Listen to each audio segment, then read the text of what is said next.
오늘 주신 하나님의 말씀 보도록 하겠습니다. 누가복음 11장 33절에서 36절 말씀입니다.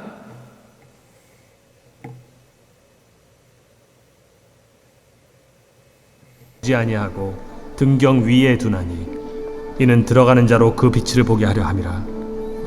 내 몸의 등불은 눈이라. 내 눈이 성하면 온 몸이 밝을 것이요 만일 나쁘면 내 몸도 어두우리라. 그러므로 내 속에 있는 빛이 어둡지 아니한가 보라. 내 온 몸이 밝아 조금도 어두운 데가 없으면 등불의 빛이 너를 비출 때와 같이 온전히 밝으리라. 예수께서 말씀하신 아멘. 네, 앞부분에 조금 소리가 안 들렸는데 여러분 눈으로 다 보셨을 거라고 생각이 들어요. 자, 오늘 이 말씀은 등불의 비유, 예수님께서 등불에 대해서 이야기를 하시는 그 비유의 말씀입니다. 오늘 말씀의 제목은 세 가지 등불이라는 제목으로 여러분들께 메시지를 전하려고 해요. 자, 일단 이 말씀을 전하기 전에 우리 그 전까지 있었던 이야기를 조금 랩업할 필요가 있습니다. 왜냐하면 오늘의 이야기가 그 전 이야기와 연관을 맺고 있고 또 이 전의 이야기의 맥락 속에서 오늘의 말씀을 주신 거기 때문에 우리가 기억을 잠깐 간단히 더듬어 봅시다. 2주 전에 우리가 어떤 말씀을 나눴죠? 표적을 그 앞에서 행하셨는데 그걸 보고도 믿지 못했어요. 바리새인들이 더 큰 표적을 보여달라. 이 표적은 바알세부를 힘입어서, 귀신의 왕을 힘입어서 내가 병자를 고친 것 아니냐, 뭐 이렇게 아무리 많은 것을 보여주어도 자기가 믿고 싶은 대로 기억을 왜곡하고 증거를 왜곡해서 어쨌든 마음을 닫고 믿지 않겠다라고 하는 완악한 마음으로 행동했던 그 바리새인들에게 꾸짖는 예수님의 모습을 보여주셨어요.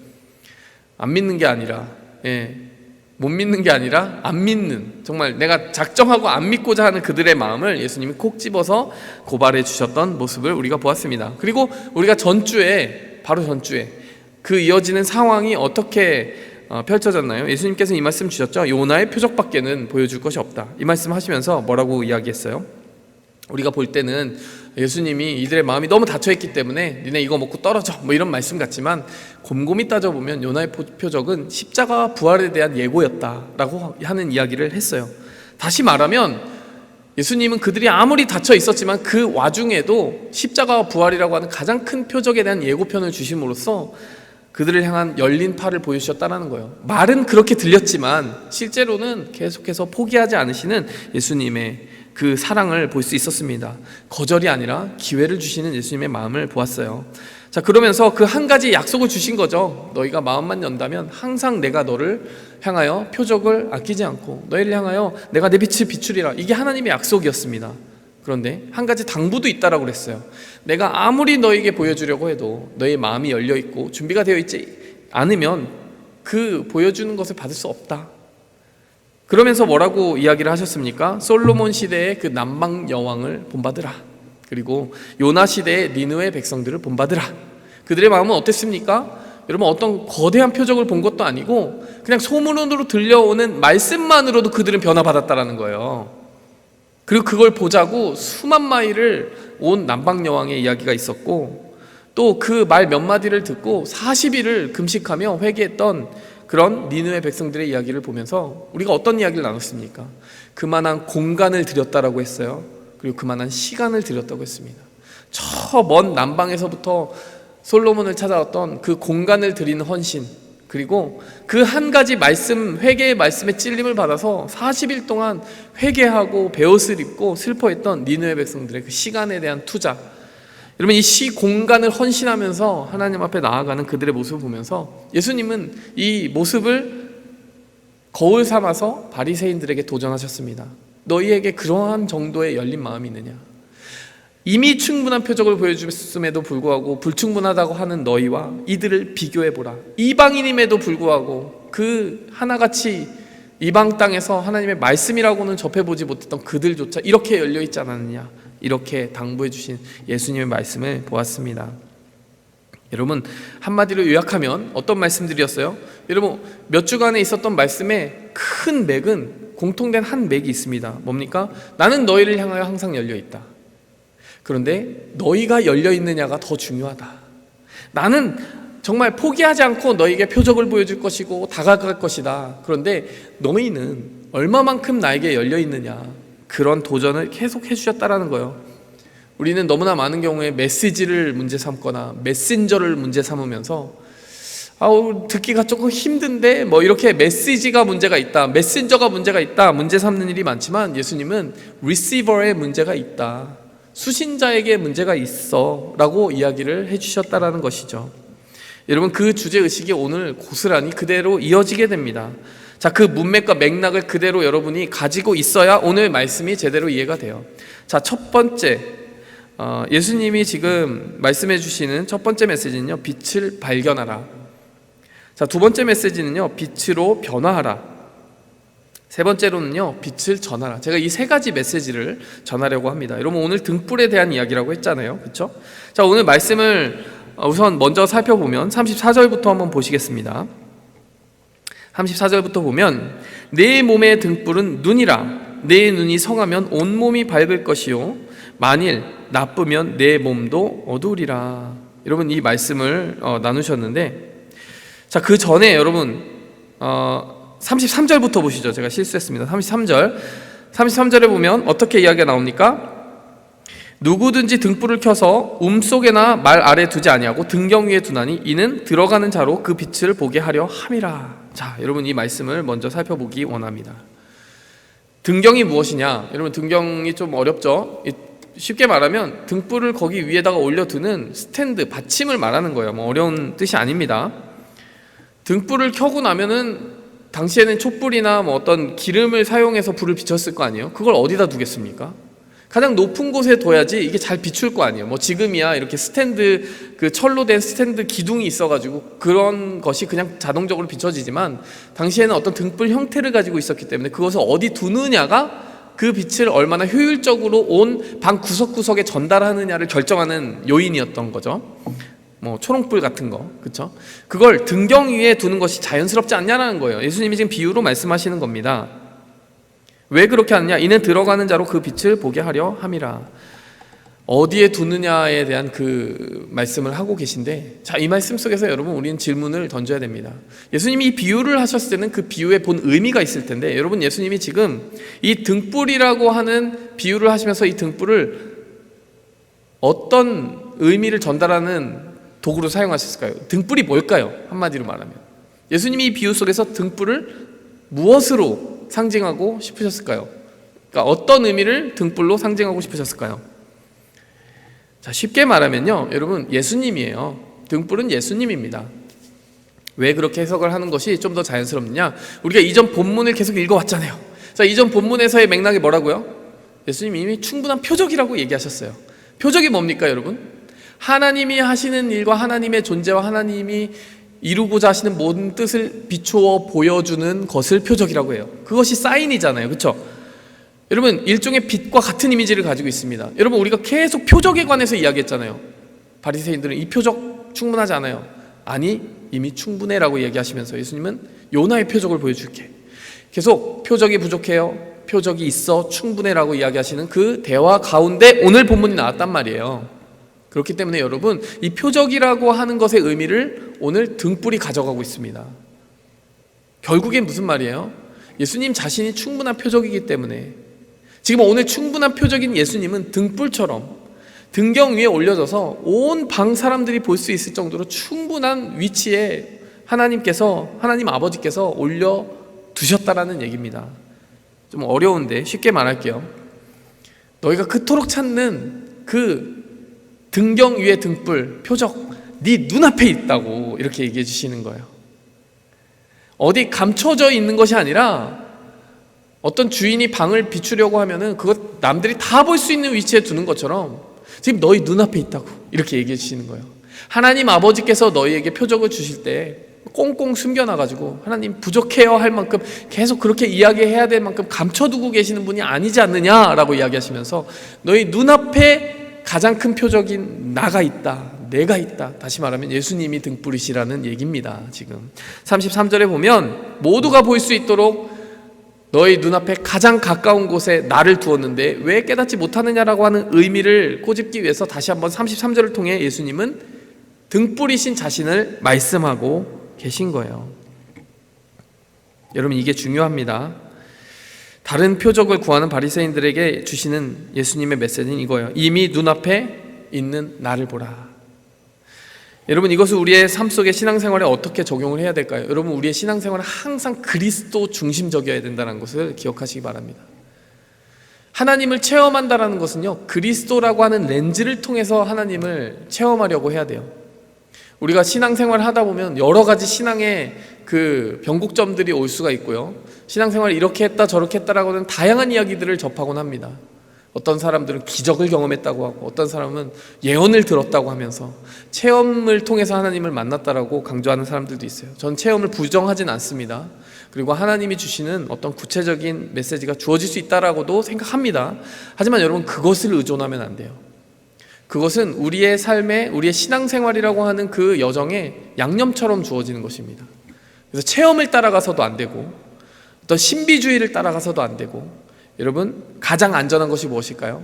하나님이 보여주시는 가장 안전한 표적인 그리스도, 예수 그리스도라고 하는 그 한 가지 진리에 우리의 신앙생활이 집중될 수 있으면 우리는 좌로나 우로나 치우치지 않을 수 있다라고 하는 겁니다. 여러분, 저의 목회 철학, 제가 여러분 사역할 때 가장 마음속에 담고 있는 게 뭘까요? 여러분, 이 사역을 통해서, 여러분 우리의 그 예배를 통해서, 이 교회에서 이루어지는 모든 액티비티를 통해서 저는 무엇을 전달하고 싶을까요?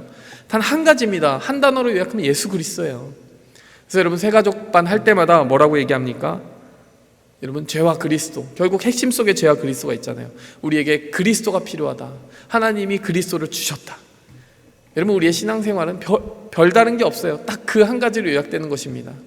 죄와 그리스도, 그리고 그 이후에 그 그리스도를 통하여 주시는 부활, 계시와 죄와 그리스도와 부활. 여러분, 그리스도가 항상 우리의 삶의 중심이 되고 우리의 신앙생활의 구심점이 되도록 해야 되는 것이에요. 여러분, 이 빛을 받아들이기 너무 어려워했습니다. 이 바리새인들에게는 이 그리스도라고 하는 빛을 받아들이기가 너무 어려웠어요. 그래서 거절했던 것입니다. 편견을 가지고 목수의 아들인 주제에 무슨 우리에게 말씀을 전한다고 하냐, 이러면서 예수님을 편견을 가지고 거절했습니다. 여러분, 우리에게도 여러분 겸손이 필요해요. 왜 그렇습니까? 여러분, 이 진리의 속성은 우리 바깥에서부터 우리에게 오는 것이기 때문에 그래요. 우리 외부에서 오는 그 진리에 반응하기 위해서는 가장 먼저 겸손이라는 자세가 필요합니다. 내 안에서 내가 다 깨달을 수 있는 것이 진리라면, 내가 다 깨달을 때까지 기다려야 된다고 고집한다면 우리는 여러분 진리의 발끝도 다다르지 못할 것입니다. 여러분, 성경이 말하는 것은 무엇이에요? 계시가 없이는 깨달을 수 없다. 외부에서부터 진리가 와야 된다라는 거예요. 내 안에서 내 지혜로 다 깨달을 수 있는 것이라면 여러분, 내가 혼자 북치고 장구치고 여러분 산속에 들어가서 수도를 하면 됩니다. 그러나 성경은 분명히 우리에게 말합니다. 연약한 너희, 부족한 너희는 나를 절대로 먼저 너희 안의 자원만 이용해서 발견할 수 없다. 그래서 항상 진리는 무엇과 함께 시작합니까? 계시와 함께 시작하는 것이에요. 그 계시로 오신 예수 그리스도, 외부에서 우리에게 다가오시는 분이십니다. 그렇기 때문에 우리에게 무엇이 필요해요? 내 안에 있는 것으로 다 발견할 수 없다. 내 밖에서 주시는 그 증거만으로 나는 하나님을 만날 수 있다 라고 하는 겸손이 필요하다는 거예요. 내가 다 깨달을 수 있다라고 하는 오만만큼 예수님을 발견하지 못하게 하는 장애물은 없습니다. 여러분, 우리는 항상 겸손의 마음을 가지고, 열린 마음을 가지고 주님 앞에 나가야 될 줄 믿습니다. 여러분, 빛을 발견하라. 발견하셨습니까? 여러분, 우리 모두는 사실, 우리 청년부 안에 있는 모두는 거듭거듭 확인하지만 예수 그리스도라고 하는 한 가지 빛을 발견한 사람들일 것이라고 저는 굳게 믿습니다. 그 빛을 여러분 안에 계속 유지하시기 바랍니다. 자, 두 번째로는요, 빛으로 변화되시기 바랍니다. 자, 첫 번째 이야기는 여러분 다 익숙하셨을 거예요. 왜? 예수 그리스도를 믿지 않는 분들이 우리 가운데 많지는 않겠죠? 있으신가요? 다 우리가 빛을, 밖에서부터 오는 그 예수님이라는 빛을 받은 사람들입니다. 근데 오늘 여러분 두 번째로 이야기하고 싶은 빛은 좀 다른 빛이에요. 어떤 빛이냐? 내 안에서부터 비추이는 빛, 내 안에 존재하는 빛에 대해서 오늘 또 이야기하고 있습니다. 34절 말씀 보시겠습니다. 34절 말씀 보니까 내 몸의 등불은 눈이라. 내 눈이 성하면 온몸이 밝을 것이요 만일 나쁘면 내 몸도 어두우리라. 그러므로 내 속에 있는 빛이 어둡지 아니한가 보라. 여러분, 아까 33절에는 내 밖에 있는 등불이었습니다. 맞죠? 등경 위에 있는 등불, 내 몸 밖에 있는 불이었잖아요. 근데 갑자기 여러분 35절에 보니까요, 무슨 말씀하세요? 네 속에 있는 빛이 어둡지 아니한가 보라. 여러분, 여기서 차이가 지금 발생하고 있다라는 것, 이야기가 바뀌었다라는 걸 여러분 감지해야 돼요. sensitively, 민감하게 봐야 됩니다. 이건 도대체 무슨 말인가? 이것을 해석해야 될 필요가 있어요. 자, 34절부터 차근차근 한번 해석을 해볼 필요가 있습니다. 내 몸의 등불은 눈이라. 네 눈이 성하면 온몸이 밝을 것이고 만일 나쁘면 내 몸도 어두우리라. 말이 조금 어렵잖아요. 한번 쉽게 생각해 봅시다. 눈이 밝다, 눈이 어둡다, 이 표현이 나왔죠. 네 눈이 성하면 온몸이 밝을 것이다. 눈이 밝고 눈이 어둡고, 여러분, 눈이 밝은 건 뭐고 눈이 어두운 건 뭡니까? 여러분, 나이가 많이 드신 분들이 이런 말 하지 않아요? 눈이 침침하다, 눈이 어둡다. 여러분, 눈이 어둡다라는 표현은 이런 표현인 거죠. 밖에서의 빛은 문제가 없어요. 등불은 다 켜져 있습니다. 전등도 켜져 있습니다. 그런데 내 시력이 온전치 않아서 그 바깥에 있는 빛이 내 안으로 들어오지 않는 거예요. 자, 이게 무슨 말인지 아시겠죠? 밖에 있는 불이 있지만 내 안에 있는 불도 있다라는 거예요. 뭐죠? 내가 봐야 되는 것을 볼 수 있는 시력이 있느냐. 영적으로 해석하면 뭐예요? 진리가 밖에서부터 환하게 비추이고 있는데, 예수 그리스도라는 빛이 환하게 비추이고 있는데, 그 예수 그리스도를 볼 수 있는 영적인 시력이 내게 있느냐라고 하는 걸 지금 지적하고 계신 거예요. 예수님이 첫 번째 바리새인들에게 무슨 말씀하신 겁니까? 야, 너희 앞에 가장 밝은 빛이 있어. 바로 나 자신이야 라고 이야기해 주신 거예요. 근데 두 번째로 지금 34절부터 해주신 말씀 뭐예요? 그런데 말이야, 너의 시력, 너의 눈이 어두우면 아무리 밝은 빛이 너의 밖에서부터 쏟아져 들어가도 너의 안으로 침투해서 들어가지 못할걸? 이라고 얘기하는 거예요. 그러니까 우리는 불 관리를 해야 돼요. 등불 관리를. 등불이 밖에 있는 그 등불, 그건 어찌할 수 없는 등불입니다. 그냥 우리에게 주어지는 등불이에요. 예수님이 우리에게 오시는 겁니다. 하지만 여러분, 오셨을 때 우리가 그것을 알아보고 영접하고 우리 안에 내면화할 수 있는 그런 열린 마음이 있어야 되고, 그 영적인 시력을 갖출 때 우리는 주님이 주시는 진리의 빛을 우리 안에 소유하게 된다라는 것이에요. 여러분, 몸이 어두워진다. 여기 보니까 표현이 뭡니까? 내 눈이 성하면 온몸이 밝을 것이고 만일 나쁘면 내 몸도 어두우리라. 여러분, 눈이 어두우면 몸이 어두워진대요. 이게 무슨 말일까요? 여러분, 빛이 잘 보이지 않는, 그래서 시력이 나빠지면 어떻게 되는 거예요? 어디로 가야 될지 모르잖아요. 어두운 골목길을 가려는 여러분 상상을 해보십시오. 그 상황에서 여러분 어떻게 해요? 내 몸이 어디로 가야 되는지 잘 모르잖아요. 어디 가면 부딪힐지 모르니까 계속 두려워하면서 주저주저 하게 되잖아요. 그렇죠? 여러분, 우리가 영적인 시력을 제대로 가지고 있지 못하면 우리의 방향 감각을 잃어버리게 된다는 거예요. 내 발걸음, 내 진로를 어떻게 밟아가야 되는지, 내 가치관을 어떻게 설정해야 되는지, 어떤 A와 B를 선택할 때 있어서 어떤 기준을 가지고 선택해야 되는지 도무지 알 수가 없고, 어디 가야 부딪히고 어디 가야 제대로 갈 수 있는지에 대해서 판단을 쉽게 못하게 된다는 겁니다. 마치 어두운 골목에서 눈이 보이지 않아서, 빛이 없는 골목에서 쉽게 몸이 갈 수 없는 것처럼, 몸이 어두워지는 것처럼 영적인 몸, 영적인 진로, 영적인 발걸음도 어두워질 수 있다는 것이죠. 여러분, 의미 있는 말 아닐까요? 여러분, 우리 안에 그 빛이 얼마나 충분히 들어오고 있는지를 검사하라는 것입니다. 예수님이라고 하는 빛은 우리에게 다 공통적으로 주어져 있어요. 성경책, 여러분 성경책 다 가지고 있습니다. 인터넷만 열면 성경책이 다 있어요. 하지만 그 빛은 우리에게 다 동일하게 주어져 있는데, 그 빛을 여러분 안으로 흡수하는 정도는 다 각기 다르지 않습니까? 묵상을 하는 정도도 다를 것이고요, 얼마나 부지런히 하나님의 말씀을 열려고 하는지도 다를 것이에요. 여러분, 내 밖에는 불이 있습니다. 이미 내 안에 있는 불이 꺼지지 않도록 계속 그 불을 내 안에 비추이는, 내 눈이 어두워지지 않게 하는 노력이 필요합니다. 여러분, 제가 이것을 비유적으로 생각했을 때 여러분 한 가지 비유가 떠올랐어요. 여러분, 별 사진 찍어 보셨어요? 하늘의 별 사진 찍는 거 어렵지 않나요? 셀폰으로 찍으면 별이 잘 찍히나요? 내 눈으로 볼 땐 굉장히 많은데 셀폰으로 찍으면 잘 안 찍히는 경우가 있죠. 그렇죠? 이 카메라의 성능이 눈의 성능을 따라오지 못하기 때문에. 그렇죠? 자, 그런데 어떤 경우엔 반대도 있어요. 나사 이런 데서 찍은 허블 망원경 이런 걸로 찍은 사진들 보면요, 장난이 아닙니다. 별이 수만 개가 더 있는 것 같아요. 내가 보는 것보다. 그렇죠? 여러분, 이런 현상이 왜 벌어지는지 아십니까? 대기권의 어떤 그 미세먼지나 이런 것도 한 가지 요인이 되겠지만, 여러분, 우리의 눈보다 카메라가 어떤 그 찍어내는 정도가 왜 그렇게 월등하게 어떤 경우에는 별빛이 많은지 아세요?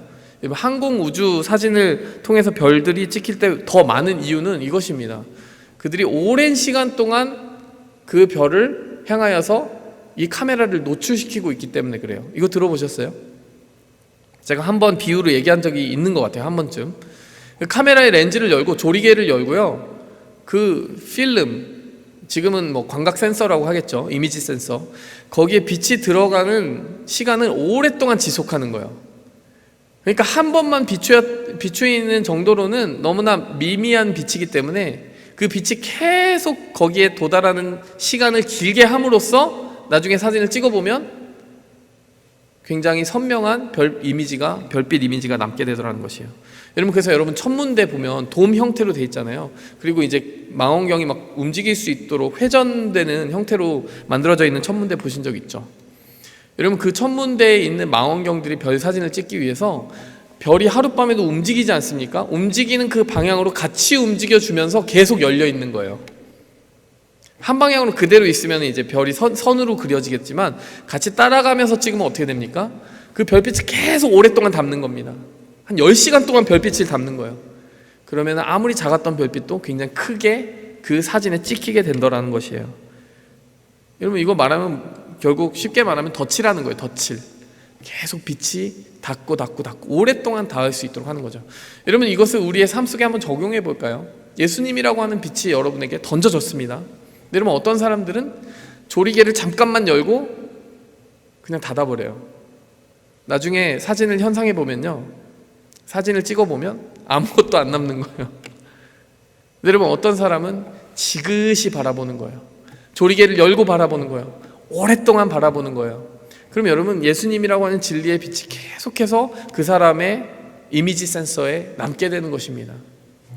예수님이 어떤 사람의 삶 속에는 있고 어떤 사람에게는 없어서가 아니라 그 빛, 우리 밖에 있는 빛이 우리 안에 빛이 되도록 하는 노력의 정도가 틀리기 때문에 여러분, 우리 안에 있는 빛이 차이를 보이더라는 거예요. 지금 바리새인들에게 그 말씀 해주고 계신 겁니다. 너희에게 계속 쏟아져 들어가고 있는 그 빛을 향하여 너희의 눈이 어두워지지 않도록 조리개를 활짝 열어주었으면 좋겠다, 이렇게 이야기하는 겁니다.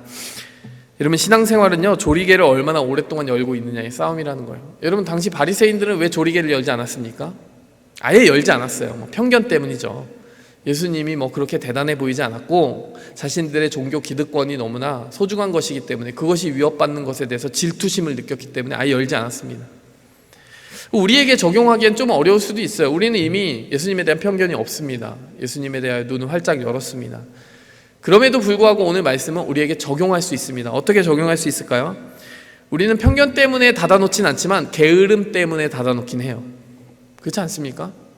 예수님을 좀 더 자세히 자주 봐야 되는데, 아까 말한 것처럼 그 망원경이 별빛의 그 별이 움직이는 각도를 따라서 계속 같이 움직이면서 별빛을 수집하는 것처럼 우리가 같이 예수님이 계신 곳에 향하여 눈을 고정해야 되는데 우리가 너무 게으르다라는 거예요. 말씀을 펴지 않는다는 거예요. 그래서 그냥 한번 보고 그냥 닫아버린다는 거예요. 여러분, 그것 정도로는 여러분 안에 예수님의 형상이 선명하게 드러나지 않습니다.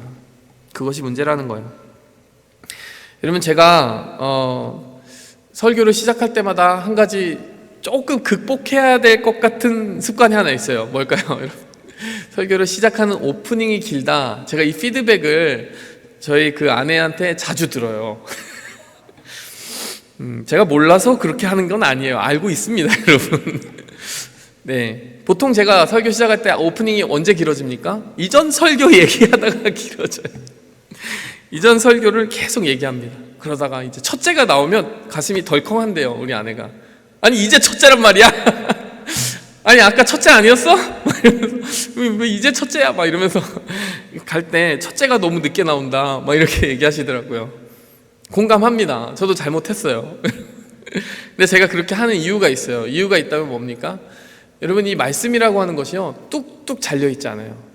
제가 오늘도 말씀드리지만 이전 시간의 맥락 속에서 대화하다가 여기로 넘어가는 거기 때문에 이전 시간을 충분히 다시 한번 랩업하지 않으면 오늘의 이야기가 충분히 진하게 들려오지 않는다는 거예요. 그래서 저는 뭘 하고 있는 겁니까? 여러분 덧칠 하고 있는 거예요.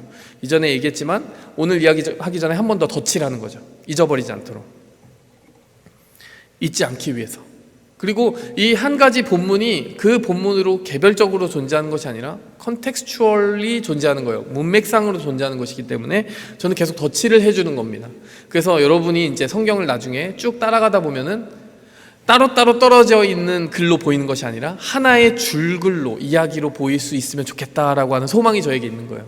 그래서 잔소리를 좀 많이 하는 거죠, 여러분. 여러분 이것이 사실 여러분 망각곡선이라고 들어보셨나요? 여러분 우리의 기억의 방식에도 굉장히 연관이 있습니다. 한번 그 그래프 보여주시겠어요? 네, 다들 한 번쯤은 보셨을 거예요. 여러분 이게 어떤 그래프일까요? 제 아래쪽에 보면은 시간이 있고 위쪽에 보면은 퍼센트가 있잖아요. 이건 뭐냐면 시간이 지날수록 우리가 처음 배웠던 것들이 얼마나 남아있느냐, 기억하고 있는 정도가 저렇게 줄어든다라는 거예요. 시간이 지나면서. 자, 두 번째 그래프 보여주시겠습니까? 그래서 여러분 이것을 그 연구한 학자의 이름이 헤르만 얼빙하우스라고 하는 사람이었는데 이 사람이 이제 그 기억 곡선에 대해서 더 추가적으로 연구를 해보니까요, 굉장히 중요한 사실을 발견했습니다. 복습의 중요성에 대해서 발견했어요. 자, 처음에 보면요, 여러분 가장 왼쪽에 있는 그 곡선, 기억 곡선은 가장 이렇게 경사가 깊죠. 시간이 지날수록 되게 빠르게 떨어진다는 거예요. 근데 여러분 거기서요, 한번 복습을 하면 기억의 정도가 빨간 줄이 다시 위로 싹 올라가지 않습니까? 그리고 다시 한번 기억이 떨어지기 시작하는데 여러분 그때 두 번째 곡선은 어때요? 더 완만하게 떨어져요. 한번 복습을 한 이후에는 기억을 잊어버리는 정도가 조금 더 슬로우해진다는 거예요. 더 오랫동안 기억을 간직할 수 있게 돼요. 세 번째 곡선은 어떻게 됩니까? 복습을 세 번째 하고 나면은 다시 한번 더 완만하게 떨어진다는 거예요. 그래서 여러분 flattening the curve, 여러분 이런 말 뭐 요즘 코로나 때문에 많이 들었는데, 기억이 떨어지는 그 속도를 좀 더 줄이는 가장 효율적인 방법은 뭐냐? 복습을 최대한 처음 배운 시점부터 빠르게 그리고 자주 하는 것이 중요하다. 그러면은 처음 배운 것의 기억을 최대한 오랫동안 기억할 수 있다. 뭐 이렇게 그 기억 이론에 대해서 이야기를 했습니다. 이 이야기를 왜 하느냐? 여러분 덧칠 하라는 거예요. 덧칠. 뭐 우리의 신앙에도 덧칠이 필요하다는 것입니다. 지금 여러분 계속 사무엘서를 여러분 묵상하고 있잖아요. 지금 금요 예배마다 제가 사무엘 본문으로 진행을 했고 사무엘상이 다 끝났어요. 혹시 여러분 덧칠하고 싶으신 분이 있으면 여러분 유튜브 청년부로 들어가시기 바랍니다. 그리고 좋아요와 구독, 알림 설정을 부탁드립니다. 지금 사무엘 하루 이미 넘어갔어요. 사무엘하 1장 2장으로 넘어갔습니다. 여러분이 마음만 먹으면 여러분이 묵상도 하고, 그리고 그 묵상한 것을 제 그 말씀 전한 설교를 통해서 궁금한 것이 있으면 해결할 수가 있다는 거예요. 여러분이 얼마든지 밖에서 비추이는 빛을 제공받고 있다는 것입니다. 여러분이 조리개만 열면 돼요. 여러분이 클릭만 누르면 됩니다. 좋아요만 누르면 됩니다. 뭐 그런 방식으로 여러분 덧칠을 잘하는 사람이 신앙생활 잘하는 사람이에요. 질척대는 사람이 신앙생활 잘하는 사람이에요. 읽었는데 또 읽고 싶고 또 한 번 생각하고 싶고 또 찬양 부르고 싶고 이런 어떤 질척됨이 있는 신앙생활을 하시기 바랍니다. 그럴 때 여러분 어떻다고요? 우리 밖에 있는 빛이 우리 안으로 들어와서 우리 안의 눈이 밝아지게 된다는 것입니다. 이것이 두 번째 빛이에요. 여러분 세 번째로 마지막 메시지는 뭡니까? 우리 안에 들어온 그 빛, 우리 밖에 있었는데 예수 그리스도를 통하여 그 조리개를 열고 받아들여서 우리 안에 들어온 그 빛을 가지고 있는 사람의 마지막 사명이 있습니다. 뭘까요? 빛을 전해야 된다는 겁니다. 마태복음 5장 14절에서 16절을 보기 원합니다. 여러분 오늘 본문 말씀은 분명히 누가복음이었죠. 근데 마태복음 5장을 보시기 바랍니다. 자, 마태복음 5장을 보겠어요. 여러분이 잘 아는 말씀입니다. 너희는 세상의 빛이라 산 위에 있는 동네가 숨겨지지 못할 것이다. 15절 사람이 등불을 켜서 말 아래 두지 않고 등경 위에 두나니 이러므로 집안 모든 사람의 비치느니라. 16절 이같이 너희 빛이 사람에 비치게 하여 그들로 너희 착한 행실을 보고 하늘에 계신 너희 아버지께 영광을 돌리게 하라. 여러분 이 본문을 보고 혼란에 빠지지 마시기 바랍니다. 어떤 부분이 약간 여러분에게 컨퓨징하게 들릴 수가 있어요. 그러면 누가복음에 봐도 있는 말씀이 있고 이 마태복음 5장 15절에 봐도 있는 말씀이 있습니다. 어떤 말씀이 겹쳐요, 여러분? 마태복음 5장 15절에 보니까 등불을 켜서 말 아래 두지 않고 등경 위에 두나니. 여러분, 이 말씀이 누가복음 오늘 읽은 본문 말씀에 그대로 있지 않았습니까? 해석하는 방법이 여러 가지 있지만 어떤 분들은 이렇게 생각해요. 아, 이거 같은 말씀이구나, 같은 장소에서 같은 상황 속에서 주신 말씀이구나, 이렇게 착각할 수가 있습니다. 그런데 굉장히 다른 본문이에요. 왜 다르냐? 여러분, 그래서 문맥을 가지고 보라는 겁니다. 오늘 뭐라고 얘기했어요? 예수님이 누가복음 11장에서 등경 위에 있는 등불에 대해서 말씀하실 때 그 등불은 누구라고 했습니까? 무엇이라고 했어요? 예수님 자신을 가리키는 거라고 했습니다. 오늘 마태복음 5장 15절에서요 똑같은 말씀을 하셨지만 그 등불은 어떤 등불일까요? 퀴즈입니다. 퀴즈. 16절을 보니까 이같이 너희 빛이 사람의 비치게 하여. 여러분, 이 빛은 예수님이 아니라 누구예요? 우리를 말하는 겁니다. 분명히 똑같은 말씀을 공유하고 있는 두 본문이 왜 다른 이야기를 하고 있을까라고 하는 질문을 던져봐야 돼요. 왜 그런 걸까요? 우리가 생각할 때 한 장소에서 한 시점에 말씀하신 것 같지만 사실은 다른 곳에서 다른 상황 속에서 말씀하셨기 때문이다라는 답을 가져야 됩니다. 여러분, 성경을 자세히 보면 여러분 이렇게 읽어야 되는 거예요. 문맥을 통해서 읽어야 되는 겁니다. 여러분이 이 문맥을 다 무시하고 여기에 있는 등불이나 저기 있는 등불이나 똑같다고 해석을 하면 이단에 빠지기가 쉬워요. 신천지가 그런 식으로 단어들을 다 이어가지고 없는 의미들을 만들어내거든요. 근데 어쨌든 우리는 그런 실수를 하지 맙시다. 같은 문장이 쓰여져 있지만 그 전후 좌우 문맥이 다르기 때문에 다른 의미라는 거예요. 자, 근데 제가 왜 이 말씀을 오늘 본문 말씀과 상관없는 말씀을 가져왔을까요? 그 5장 마태복음 5장 15절과 동일한 누가복음의 그 본문 문장을 통하여 연결고리가 이어져 있고 그 연결고리를 통해서 우리는 좀 더 폭넓은 의미를 가질 수 있게 되기 때문에 그렇습니다. 여기서의 등불과 여기서의 등불은 분명히 다른 등불이에요. 하지만 이것을 이어주는 이 한 문장을 통해서 우리는 하나님의 뜻을 더 넓게 이해할 수 있는 종합적인 결론을 내릴 수 있게 돼요. 쉽게 말해 보겠습니다. 누가복음에서는 어떤 말씀을 하셨어요? 내가 등불이다. 조리개를 열고 그 등불을 너희 안에 받아들여라. 여기까지 우리 얘기했죠. 근데 오늘 이 본문 말씀은 무엇을 이야기하는 겁니까? 이 등불, 등경 위에 두는 그 등불, 그것이 바로 너희가 되어야 된다라고 이야기합니다. 여러분, 이어서 한 문장으로 만들면 어떻습니까? 예수님이 등불인데 우리 안에 오셔서 우리에게 밝은 빛이 되어주셨고 또 그 빛을 안고 있는 사람은 또 다른 빛이 될 수 있다라고 말씀하시는 거예요. 여러분, 이 누가복음과 마태복음을 종합적으로 살피면 그렇다는 거예요. 빛이신 예수님을 너희 안에 받아들여라. 여기까지가 누가복음이라면, 그래서 빛이 된 너희는 또 다른 곳에 또 다른 등경 위에 올라가서 이 세상에 빛이 되었으면 좋겠다, 이렇게 이야기해 주시는 겁니다. 누가복음은 오늘 우리가 처음 살펴봤던 누가복음의 말씀은 밖에 계셨던 그 빛이 우리 안으로 들어오는 과정을 이야기했다면, 오늘 이 마태복음 5장의 말씀, 우리가 추가적으로 살펴본 이 본문 말씀은 우리 안에 들어오게 된 그 빛이 어떻게 밖으로 나가게 해야 되는지에 대해서 이야기했다는 것이에요. 밖에서 안으로 들어오고 안에서 밖으로 나가야 됩니다. 그래서 여러분이 신앙생활이 얼마나 건강하냐라고 하는 나머지 반쪽이 여기에 지금 공개가 된 겁니다. 신앙생활 잘하는 사람은 어떻다고요? 예수님이라는 빛을, 조리개를 열고 잘 흡수한 사람이에요. 이미지 센서가 아주 좋은 사람입니다. 이미지 센서는 이제 카메라에 달려있는 기계를 말하는 건데, 근데 여러분, 신앙생활의 그 정도가 거기서 마무리되는 것이 아니라는 거예요. 여러분 안에 오게 된 그 빛이 풍성하다면요, 그 사람에게서는 빛이 발산된다라는 겁니다. 이 나머지 반쪽도 같이 있었으면 좋겠어요. 제가 이번에 파울로 선교사님 만나면서 그런 생각이 들었습니다. 실천이 있는 그 삶을 살고 계시는 모습이 보였어요.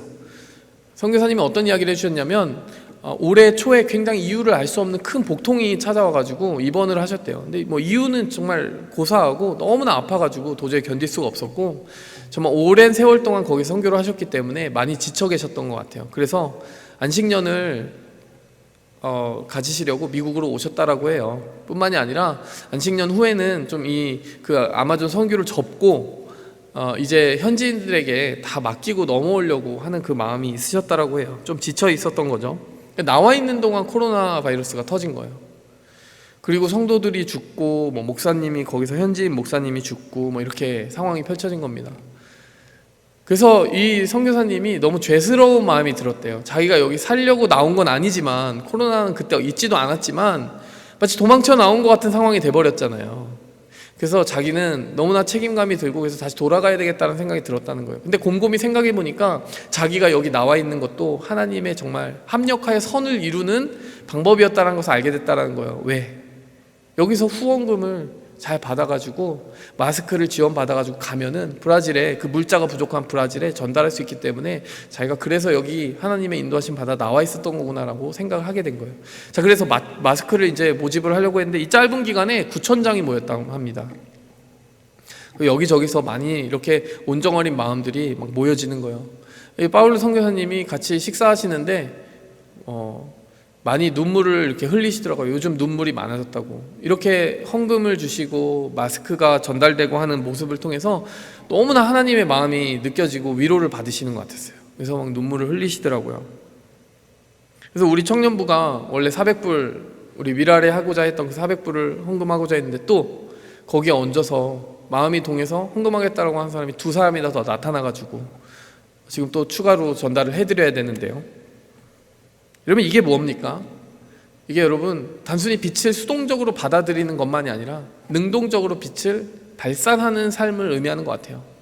그리스도인이 어떻게 하면 정말 그리스도인으로서 완성된 형태로 열매를 맺느냐, 여러분 얼마나 실천하느냐를 보면 돼요. 얼마나 많은 빛이 그 사람에게서 뿜어져 나오고 있느냐를 보면 된다는 거예요. 저는 우리 청년부 안에 그런 마음이 동했을 때 움직이고 실천하고 열매 맺으려고 하는 선한 섬김이 있어서 너무 감사하고요. 또 이렇게 선교사님처럼 또 보이지 않는 곳에서 곳곳에서 이렇게 오히려 위험하니까 들어가고 싶지 않을 수도 있는데 위험하기 때문에 그 사람들에게 도움이 돼야 된다라고 하면서 들어가시는 그리스도인의 능동적인 그런 비추임, 그런 모습을 보면서 저는 더 감동을 받는 것 같아요. 여러분, 우리가 말씀을 정리하면서 나아갔으면 좋겠습니다. 오늘의 말씀은 어떻게 시작했습니까? 빛을 발견하라라고 시작했어요. 등경 위에 있는 그 등불은 1차적으로 그리고 유일하게 예수 그리스도를 가르치는 것이라고 이야기를 했습니다. 그러나 그 외부에 있는 빛은 외부에만 남겨져서는 안 되는 빛이라고 했습니다. 그래서 두 번째 뭐라고 얘기했습니까? 빛으로 변화되라. 예수 그리스도라고 하는 빛을 내 안에 끊임없이 받아들이고 감수성 있게 조리개를 열고 묵상하고 말씀 보고 기도하면서 덧칠하면서 여러분 안에 흡수하라고 했어요. 거기서 끝나지 말고 흡수한 그 빛을 세 번째 발산하며 살아가라는 당부의 말씀까지, 여러분 이 메시지들을 여러분 안에 실천했으면 좋겠습니다. 여러분, 이 코로나 바이러스 시즌 안에서도 우리가 실천할 수 있는 것들이 있습니다. 기도 모임에 나와서 기도하고 같이 누군가를 위해 중보하고 여러분이 마음을 쏟아 그리스도인으로서 성장해 갈 수 있는 빛이 되어가는 그러한 성장함이 있기를 원합니다. 함께 기도하겠습니다. 하나님 아버지, 오늘 우리에게 주신 이 말씀을 통해서 우리를 부르시는 주님의 음성을 듣습니다. 우리를 새롭게 하여 주시옵소서.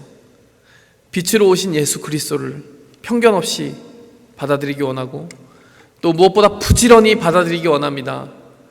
잊어버리기 쉽고 망각 곡선 속에서 계속하여 희미해져 가기 쉬운 하나님의 말씀을 다시 한번 새롭게 하기 위해 오늘도 신앙을 덧칠하고 말씀의 묵상에 걸음을 계속 이어가기를 원합니다. 하나님, 그러한 빛을 우리 안에 풍성하고 넘치게 해주셔서 우리가 또한 세상의 빛으로 쓰임받기에 부족함이 없는 종들이 다 되게 하여 주시옵소서. 특별히 아마존 뿐만이 아니라 전 세계의 오지 그리고 어려운 선교 환경 가운데서 코로나 바이러스와 씨름하는 그 현지인들을 섬기는 선교사님들 생각하여 주시고 보호하여 주시고 그들과 함께 눈물 흘리고 있는 그들의 마음 가운데 하나님 찾아가 위로하여 주시고 잘했다 칭찬하여 주시옵소서. 그들을 기도로 물질로 후원하는 교회 가운데도 하나님 더욱 격려해 주시고 그러한 실천들을 이어갈 수 있도록 깨닫게 하여 주시옵소서. 예수 그리스도의 이름으로 감사하며 기도하였습니다. 아멘.